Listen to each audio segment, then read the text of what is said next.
Hey, I'm Weston. I love talking about the Astros, and I'm still under the weather, man. Still not feeling great, but I'm still here to recap Game 13 of the regular season. Astros lose again to the Tigers, 6-4. We got swept by the Tigers. Like, what? Are you really the Tigers? The Tigers. They came into Minute Maid and swept us. That's really what happened? Okay, so there's a lot to get into for this. Sorry that yesterday I didn't make an Astros video. I was just feeling so awful. I did the Rangers one. I drugged myself through it because that was a really important game. There was a lot of historic things that happened, but I couldn't drag myself to do an Astros video last night because it was just too depressing. Tonight I'm forcing myself. I'm going to drag through it. I'm going to power through it. So let's get into this. Before the game, about 4 p.m., some news rolls in. Altuve isn't going to be playing tonight. And then Bregman and Jordan aren't going to be playing tonight. And then Garcia, our backup shortstop third base option, isn't going to be playing tonight, which that was obvious. And Maldonado was out. Why? Presumably COVID. They are all on the 10-day IL, which is, that's great. That's not like that's our three best hitters and our starting catcher, which I'm actually... That sounds awful to say. I'm happy that Maldonado's out, because I'm not for this reason, but I was looking forward to see some Castro. And obviously, I'm always going to be up for Garrett Stubbs playing catcher.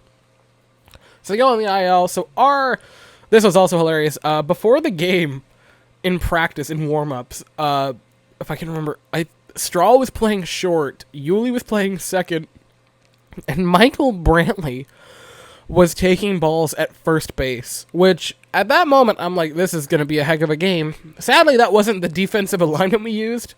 We had a pretty normal infield, aside from Altuve and Bregman not being there. But the other two mainstays were there, and Diaz played second, which was, kind of standard, and Toro being at third wasn't too out of the ordinary, so it was a fine lineup, but boy, we looked pretty bad for the majority of the game. So I don't want to talk about everything in depth because my throat really doesn't want me to. So I'm going to give kind of a synopsis of the scoring and other things that I felt were of note. The first, a leadoff double allowed, obviously, a runner to get in the scoring position after one at bat, but Lance came back. He fell down 2-0, and then 3 really, really nice strikes to get back on the count and eventually strike the guy out. So that was great. And then got out of the inning, no real issue. After the first, his curveball and his breaking balls were looking fantastic. Bottom half of the first, the Astros didn't get anything going. In the second, hits the leadoff batter, runner aboard. Walk to the second guy, and then, oh look, it's a kill Badoo. Would you look at that? RBI double, 1-0. A little bit after that, an RBI ground out made it 2-0. And then this one kind of bothered me. A ball was just past Diaz's glove.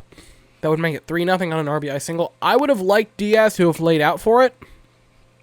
And I know that sounds picky. I hate being that guy. But I'm not saying, he has to lay out and make that insane play. I'm not saying that. But he needs to at least lay out to block the ball from getting to the outfield. Because if he does that, it's 2-0 at that point. It's not great, but it's not bad.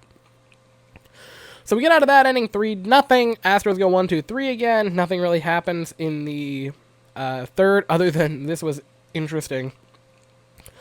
A deep fly out to Straw, I believe, and then Wilson Ramos got really aggressive on the base path and tried to steal second or tag up for second. Couldn't, tried to go back, couldn't do that. So it was just a standard 8-6-3 double play. You see that every game.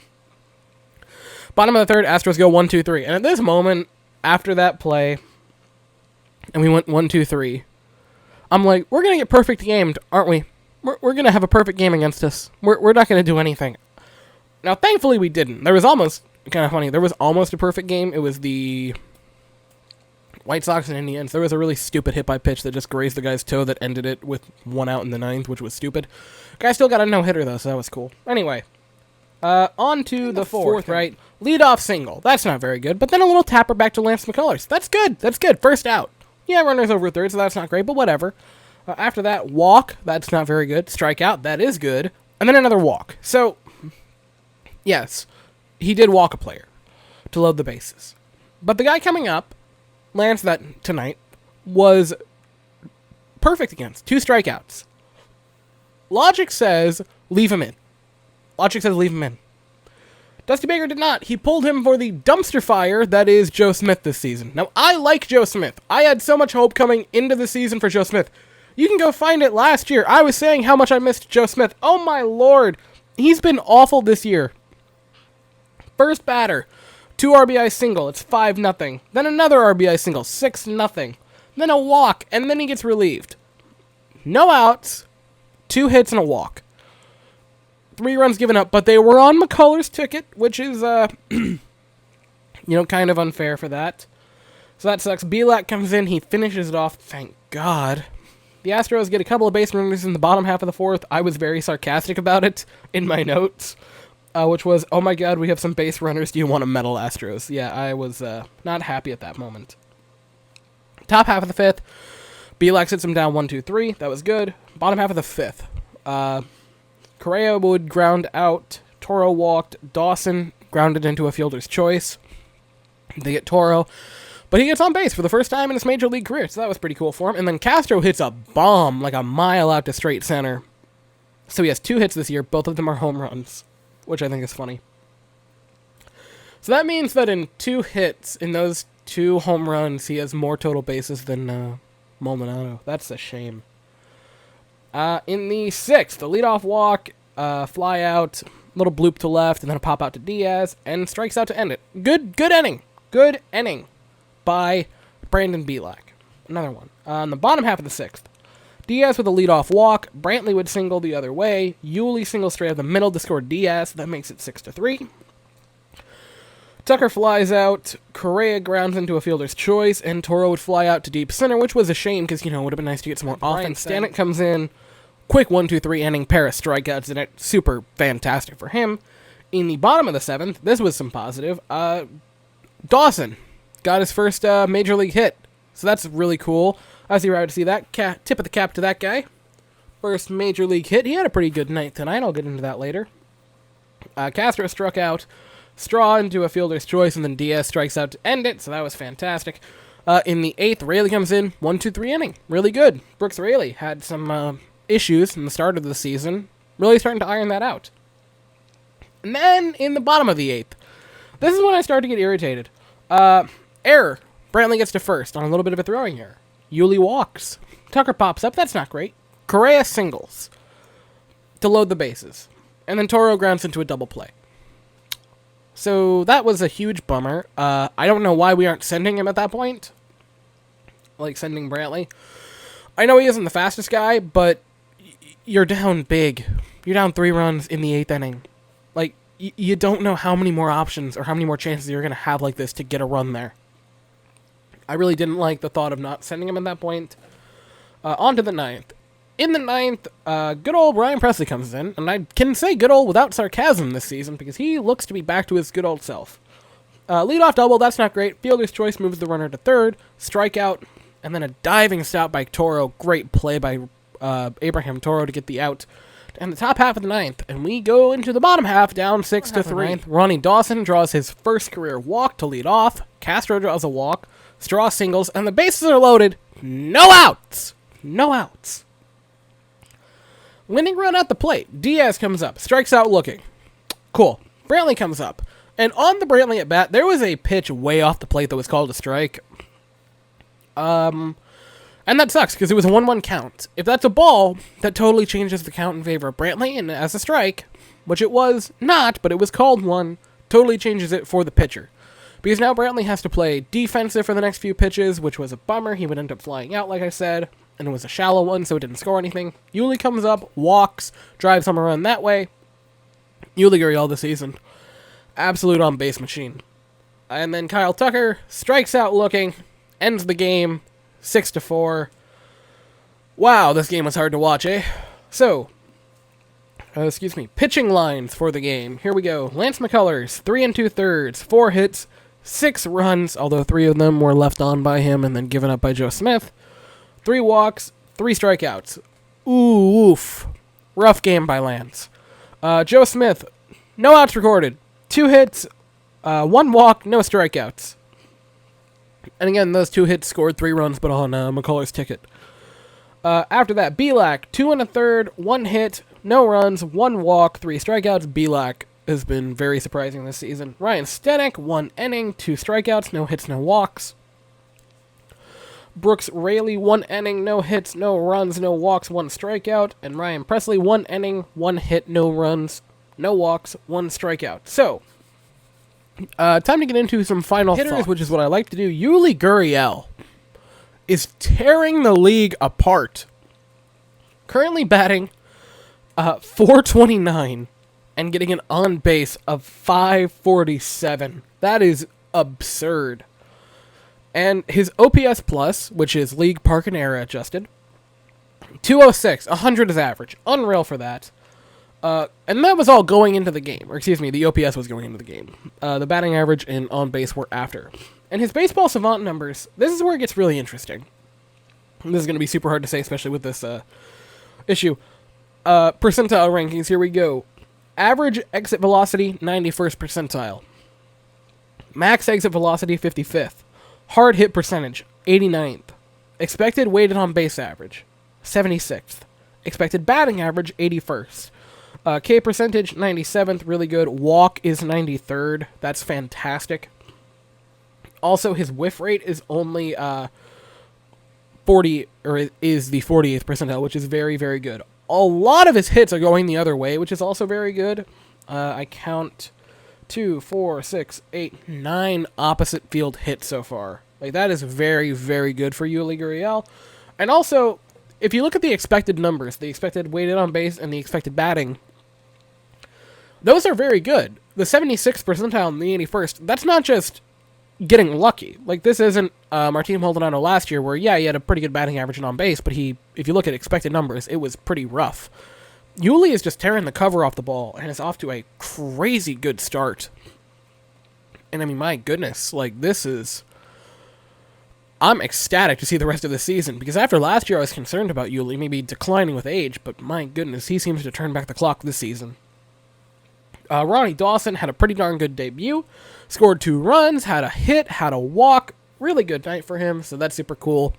Love to see rookies in their debut having a good old time. To the pitching. Okay, McCullers looked bad. I gotta say it. He looked really bad. His control was pretty off. 6 runs, obviously, is bad. And I love Lance McCullers, so don't take this as slander, because I freaking love the guy. This was an awful start for him. I think this might be one of the worst of his career at Minute Maid. Joe Smith is a dumpster fire. There's no other way to put it. He's awful. And I didn't think he would be. I thought he would be the best reliever in this bullpen going into the season. There wasn't a doubt in my mind, and it's just been a nightmare for him. A 13.5 ERA, 2 hits and a walk tonight, and gave up 3 runs on McCullers' ticket. Just an awful, awful evening for Joe Smith, and this season is off to a cripplingly bad start for him. Ryan Stanek, he might be the best bullpen arm we have. He's been absurd. He's been probably the best relief pitcher we have. Currently rocking a 1.23 ERA. Like, another 2 strikeouts tonight, another clean inning. He is just fantastic this season. Fantastic offseason pickup by James Click, and he is under contract through 2023, which is super exciting. And finally, Ryan Presley, the good Ryan Presley, is back. I know he hasn't pitched in any super huge, high-leverage situations, but he has been really good. No runs this season, really good whip. You know, not striking him out like crazy, but he's getting strikeouts here and there. Ryan Presley, the good one, is back. That all-star Ryan Presley is back, and that is huge. Because I know we suck right now. We're in a slump. But when we come out of it, when we start getting into those games where we have a lead going into the 9th, into the 8th, he's going to be huge, especially this version, which is super, super encouraging to see that back. So that was it. This series was a failure. There's no way to put it. This series was the biggest failure I've seen out of the Astros in a while. This is a series that I didn't think for a second going into it we were going to lose. I had no idea that we were going to get swept. If you said the Astros are going to get swept by the Tigers, I would have laughed. I didn't think it was a possibility that we were going to get swept going into this game or going into this series. It was awful. The Astros need to do some soul-searching tomorrow because it's an off day, and my goodness gracious. An incredible 5-1 start now falls to 6-6. That is bad. 1-5 at Minute Maid, which is a joke. Now, on the upside, apparently, since we're a good road team, the next 5 games are going to be on the road against a couple of pretty meager opponents. The next series is against Seattle. By the way, the Friday game starts at 10 p.m. Eastern Time, so that's going to be fun for me. But you have the Mariners, who are, oh my god, the Mariners are ahead of us in the standings. By half a game, that's cool. You have the Mariners that you can hopefully beat up on, and then after that, in the next series, you have a 2-game set against Colorado, who are awful. The 2-8 Rockies. So, those are going to be your 5 games. You got to take 4 of the 5.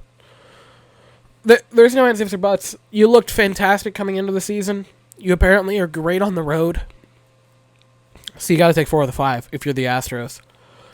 We have not announced our starter for Friday night, but it is at 10 p.m. in Seattle, which is going to be a nice late watch for me. Easily an Astros After Dark game. So that's all I have to say. Really quickly, I want to say this. In my first recap, or the first recap of the series, I mentioned Casey Maez, and I kind of took pot shots at him, and I didn't realize I was doing it at the time, but a lot of the comments were telling me that. I didn't mean to, crap on the guy. I just meant that going into this season, he had pretty bad statistics. He has a fantastic future ahead of him. He has a couple of really good pitches. The splitter, specifically, is insane. And so I wasn't meaning that of, this is an awful pitcher and he's always going to remain terrible. I just meant that this was a young, unexperienced pitcher that the Astros should have beat up on with the veteran lineup. And I just wanted to get that out there. I wasn't trying to, diss the guy, and I felt really bad looking back and, seeing how I said that. I think I was just, A, frustrated with it, and B, just saying things incorrectly. So that was on me. I do apologize for that. I'm going to try to not do that in the future. And so, yeah, that's it for the video. Sorry that the audio sounds awful. But that's all I have to say. Thank you all so very much for watching. I hope you all have an absolutely fantastic day. And as always, go Stros.